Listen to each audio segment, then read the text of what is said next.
नमस्कार, IBS24 देख रहे हैं आप। मैं हूं आपके साथ राहुल सिन्हा। छत्तीसगढ़ के खबरों के इस बुलेटिन में आपका स्वागत है। खबरों को देखेंगे विस्तार से।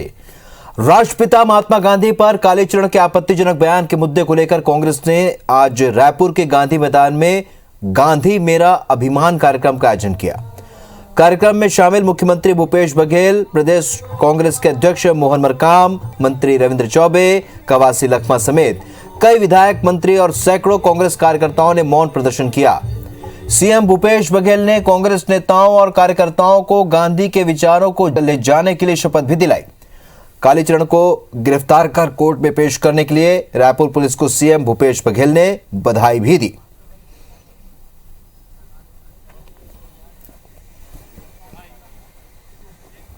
छत्तीसगढ़ सरकार जब कालीचरण जी बोले, गाली दिया, उसके मुंह से जैसे जहर निकला, पूरे देश भर में वो उसकी आवाज सुनाई दी। सबने प्रतिक्रिया दी, ये गलत हो रहा है, इसके खिलाफ कार्रवाई कब होगी। और मैं बधाई देता हूं छत्तीसगढ़ के पुलिस को, उन्होंने ये काम कर दिखाया। ऐसे गालीचरण को उनको पकड़ के 24 घंटे के भीतर कोर्ट में लाके खड़ा कर दिया।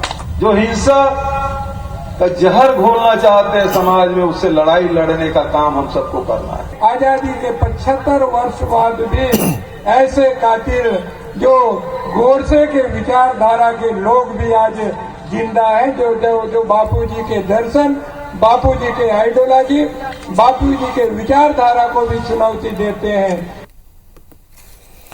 इधर नेता प्रतिपक्ष धर्मलाल कौशिक ने कांग्रेस के मौन धरना आंदोलन पर निशाना साधा है। उन्होंने कहा कि धर्म संसद का आयोजन कराकर पूरे देश में छत्तीसगढ़ की फजीहत कराने के बाद अब कांग्रेसी नौटंकी कर रही। प्रदेश को उन्होंने हाशिए में धकेल दिया।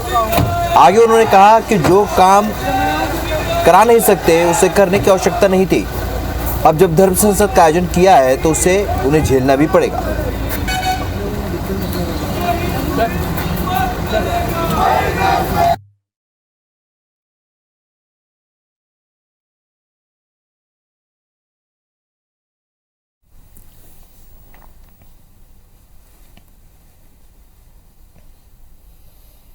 कांग्रेस के पास कुछ नहीं है करने के लिए, इनका सारे योजना फेल हो गई है।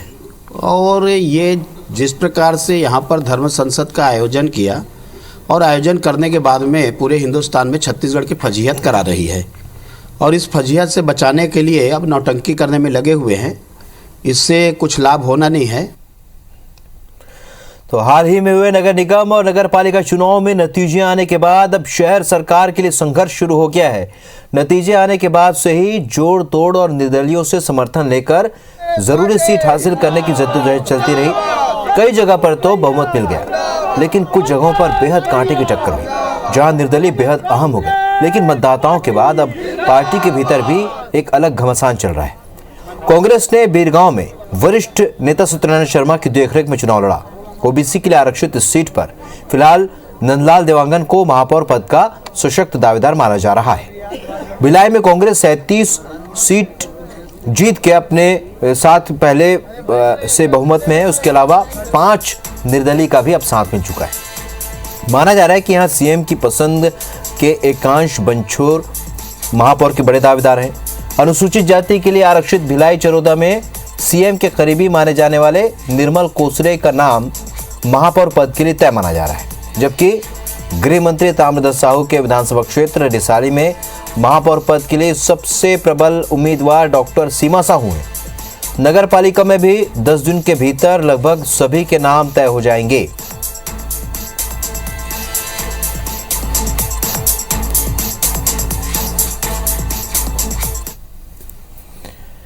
सूरजपुर के प्रेमनगर पंचायत में कांग्रेस ने 42 साल बाद जीत हासिल की है, जहां सुखमनिया जगत अब नगर पंचायत अध्यक्ष बनी हैं। वहीं आलोक साहू को नगर पंचायत का उपाध्यक्ष बनाया गया है। दोनों का चुनाव निर्विरोध हुआ है। कांग्रेस के अध्यक्ष, उपाध्यक्ष समेत सभी पार्षदों ने पदभार ग्रहण कर लिया है। इस दौरान मंत्री टीएस सिंहदेव, शिक्षा मंत्री प्रेमसाय सिंह टेकाम, प्रेमनगर विधायक खेल सिंह, भटगांव विधायक पारसनाथ राजवाड़े भी मौजूद रहे। बता दें कि प्रेमनगर पंचायत में कांग्रेस 42 साल बाद कब्जा जमाने में सफलता हासिल कर पाई है। प्रेमनगर पंचायत में 15 वार्ड पर हुए चुनाव में कांग्रेस के 11 पार्षदों ने जीत दर्ज की तो 2 वार्ड में भाजपा प्रत्याशियों ने फतह हासिल की, जबकि 2 वार्ड में निर्दलीय प्रत्याशियों का कब्जा रहा। कांग्रेस पार्टी आप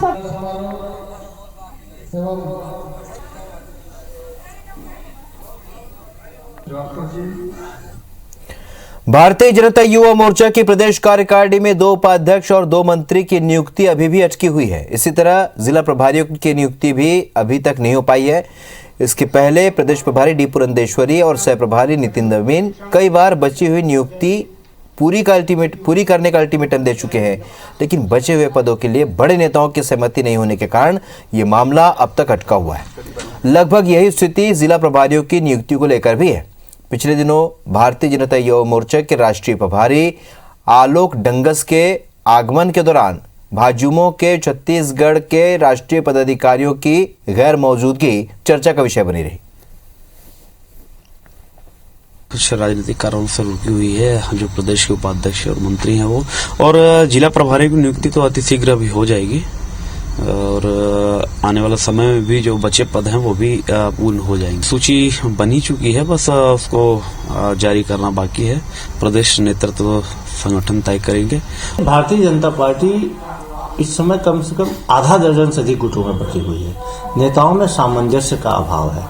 भाजयुमो की कार्यकारिणी के लिए तो जहां तक मुझे याद आ रहा है कि उनके राष्ट्रीय प्रभारी पुरंदेश्वरी तक ने फटकार लगाया था। उस फटकार लगाने के बाद भी आज भारतीय जनता पार्टी भाजयुमो की कार्यकारिणी नहीं बना पा रही है। राष्ट्रपिता महात्मा गांधी पर अभद्र टिप्पणी करने के आरोपी कालीचरण को कोर्ट ने 13 जनवरी तक न्यायिक हिरासत में जेल भेज दिया है। बाबा कालीचरण को रायपुर पुलिस ने कल खजुराहो से गिरफ्तार कर प्रथम श्रेणी न्यायिक मजिस्ट्रेट की अदालत में पेश किया था। यहां कोर्ट ने जमानत याचिका पर सुनवाई नहीं की और लोक अभियोजक की मांग पर कोर्ट ने कालीचरण को 1 जनवरी तक 2 दिन की पुलिस रिमांड पर भेज दिया था। पुलिस ने कालीचरण को मंदिर रसोद थाने में रिमांड पर रखा हुआ था। रिमांड का समय खत्म होने के पहले ही पुलिस ने शुक्रवार को कालीचरण को कोर्ट में पेश किया। यहां एक बार फिर से कालीचरण के वकीलों ने जमानत याचिका लगाई, लेकिन याचिका खारिज हो गई, जिसके बाद कोर्ट ने कालीचरण को 13 जनवरी तक न्यायिक रिमांड पर जेल भेज दिया है। कालीचरण के अधिवक्ताओं ने बताया कि 3 जनवरी को सेशन कोर्ट में फिर से बाबा कालीचरण की जमानत याचिका लगाई जाएगी।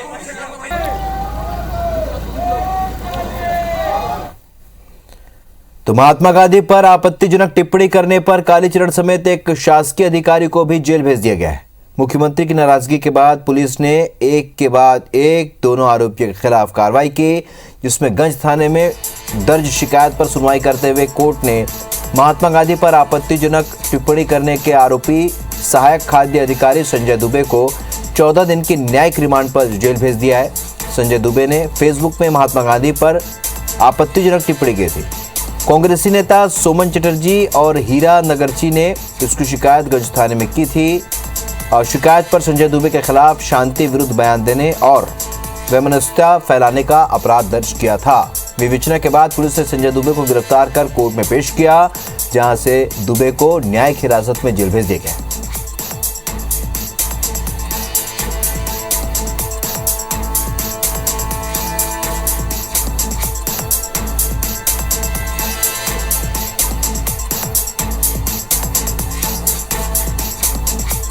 तो कालीचरण के अलावा एक शासकीय अधिकारी को भी आज जेल भेजा गया है। महात्मा गांधी पर अपमानजनक आपत्तिजनक टिप्पणी करने पर एक कार्रवाई की गई।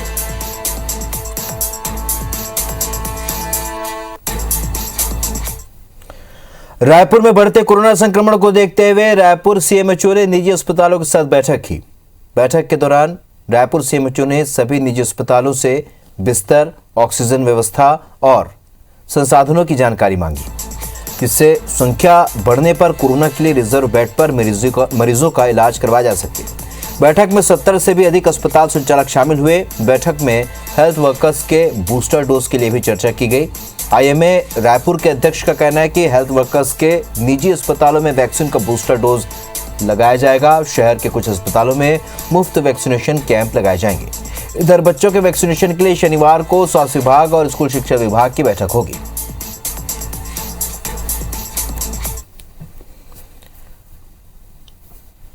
रायपुर में नए साल के जश्न की तैयारियां हो चुकी हैं और नए साल के जश्न में किसी प्रकार की कोई खलल न पड़े, इसके लिए पुलिस भी मुस्तैद है। चौक चौराहों पर पुलिस बल तैनात किया गया है। रायपुर और नया रायपुर में 600 से भी ज्यादा बल तैनात किए गए हैं। इसमें 200 ट्रैफिक के जवान भी मुस्तैद रहेंगे। 60 फिक्स पॉइंट बनाए गए हैं। राजधानी को 2 भागों में बांटा गया है। 60 पीसीआर वैन और 112 की 52 गाड़ियां भी तैनात रहेंगी। नए साल के आयोजन के लिए रात 12:30 बजे तक का समय निर्धारित किया गया है। इसी तरह सार्वजनिक स्थानों पर डीजे 10:30 बजे के बाद प्रतिबंधित रहेगा।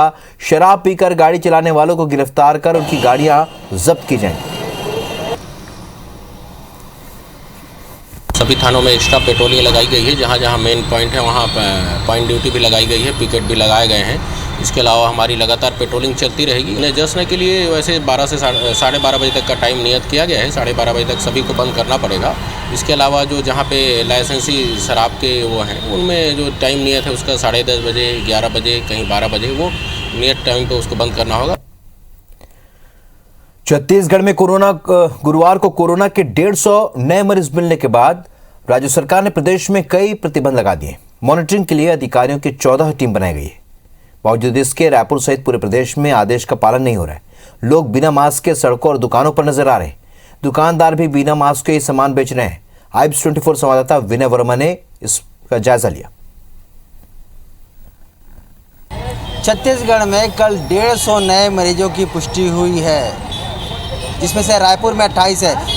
इसको देखते हुए सरकार ने कई सारे प्रतिबंध लगाए हैं, जिसमें कहा गया है कि जो क्षमता के 30% लोग ही किसी धार्मिक आयोजन में, खेल के आयोजन में, सामाजिक आयोजनों में शामिल होंगे। इसके अलावा बाज़ारों की मॉनिटरिंग पर विशेष बल दिया गया, क्योंकि पिछली बार लगातार जो बाज़ारों से संक्रमण निकला था उसी कारण से लोग भी संक्रमित हो रहे थे। और कई सारे जो अब कॉन्टैक्ट ट्रेसिंग में बात निकल के आती है कि बाज़ारों से लोग ही संक्रमित होकर अपने घरों में जा रहे हैं। देखिए, लेकिन इस बार बाज़ारों की क्या स्थिति है। कल 150 मरीजों के मिलने के बाद में बाज़ार की स्थिति आपको दिखा रहे हैं। लगातार कोई भी मास्क नहीं लगा रहा है। दुकानदार देखिए किस तरह से हैं, ग्राहक भी बिना मास्क के हैं। एक नियम पिछली बार जारी किया गया था, जिसमें कहा गया था कि अगर कोई व्यक्ति बिना मास्क के सामान बेचता है तो उस पर कार्रवाई होगी। इसके साथ साथ में मास्क न पहनने वालों को भी सामान नहीं देने के लिए कहा गया था। देखिए ये स्थिति दिखा दे कि एक दो लोग से बात कर लेते हैं। भैया, मास्क नहीं लगाए हो आप? नहीं लगाया सर। क्यों नहीं लगाए हो आप? नियम है लाने भूल गए मैं। आप नहीं लगाए हो मास्क? मैं अभी लगा लिया हूँ, क्योंकि इनका ये तर्क रहता है कि बाज़ारों में 90% लोग बिना मास्क के रहते हैं और इसी कारण से जो संक्रमण है वो धीरे धीरे फैलता जा रहा है। इस पे सरकार को ध्यान देना होगा, जिला प्रशासन को ध्यान देना होगा और मास्क का पालन करवाना अनिवार्य होगा, नहीं तो संक्रमण धीरे धीरे और तेजी से बढ़ जाएगा। कैमरामैन मुकेश दरिया के साथ विनय वर्मा, IBC न्यूज़ 4 रायपुर। सुकमा जिले के किस्टाराम इलाके के पालाचमा पहाड़ियों में कोबरा बटालियन के जवानों और नक्सलियों के बीच हुए मुठभेड़ में वीरेंद्र सिंह नाम के एक जवान शहीद हो गए। मुठभेड़ के बाद घायल जवान को निकालने के लिए 2 मिग हेलीकॉप्टर मौके के लिए भेजे गए थे। वहीं मुठभेड़ में अधिकारियों ने दावा किया कि बड़ी संख्या में नक्सली भी मारे गए और कई नक्सली घायल हुए, जिन्होंने जंगल का फायदा उठाकर भागने में सफलता हासिल की और कुछ जो घायल नक्सली उनको अपने साथ ले गए। अंबिकापुर के पर्राडांड और मोमिनपुरा इलाके में करीब 400 से भी ज्यादा लोगों से रुपए दोगुना करने का झांसा देकर फरार शख्स का एक्सक्लूसिव वीडियो IBS 24 के पास है। इस वीडियो में आरोपी ठगी की रकम लेते हुए रुपए गिनते हुए भी नजर आ रहा है और पूरे विश्वास के साथ रुपए दोगुना करने का झांसा दे रहा है। आपको बता दें कि आरोपी ने न सिर्फ गरीब लोगों को अपना निशाना बनाया, बल्कि पढ़े लिखे लोग भी इसके झांसे में आ गए। आरोपी खुद को एक दवा कंपनी का कर्मचारी बताता था और लोगों से रुपए दोगुना करने का झांसा देकर उनसे ठगी को अंजाम दिया करता था। पुलिस ने आरोपी के खिलाफ मामला दर्ज कर आरोपी की तलाश शुरू कर दी और विश्वास जताते हुए कि नहीं, हम आपके बगल के हैं और हमारे पिताजी भी इस जॉब में हैं, हम आपको डबल करके पैसा देंगे करके, तो लोग विश्वास में भी आ गए कि नहीं चलो बगल का है, कहाँ जाया करके। इसलिए आसपास के लोगों को ही उसने ज़्यादा निशाना बनाया है। रकम को दुगना करने का वादा करके उसके द्वारा जो आरोपी है हामिद रजा, उसके द्वारा उनसे उनकी बचत एकत्रित करके वो फरार हो गया है। तो अभी उसकी धरपकड़ के लिए पुलिस टीम लगी हुई है और जल्दी हम उसको गिरफ्तार कर लेंगे। देवव्रत सिंह की मृत्यु के बाद उपजे पारिवारिक संपत्ति के विवाद को लेकर उदयपुर महल का ताला खोलने के दौरान कल गहमा-गहमी की स्थिति रही। देवव्रत सिंह के पुत्र और पुत्री, उनकी वर्तमान पत्नी विभा सिंह की मौजूदगी में महल का ताला खोला गया। हालांकि बाद में ग्रामीणों ने उदयपुर महल का गेट तोड़ दिया और पुलिस और गाड़ियों पर पथराव करने लगी, जिसके बाद महल में प्रवेश कर रहे ग्रामीणों को पुलिस ने रोक दिया और लाठीचार्ज भी किया था। देर रात दोनों पक्षों ने इस बात को लेकर सहमति बनी कि घर के अंदर चैनल गेट और लॉकर रूम में सील बंद ताला लगाया जाएगा और चाबी माल खाने में जमा होगी। वहीं मेन गेट की चाबी दोनों पक्षों के पास रहेगी ताकि जरूरत पड़ने पर दोनों इसका उपयोग कर सकें। लेकिन ग्रामीण विभा सिंह के पक्ष को लेकर आक्रोशित थे और महल की चाबी दोनों बच्चों को देने की बात पर अड़े हुए थे, जिसे लेकर बाद में तोड़फोड़ की स्थिति भी बनी।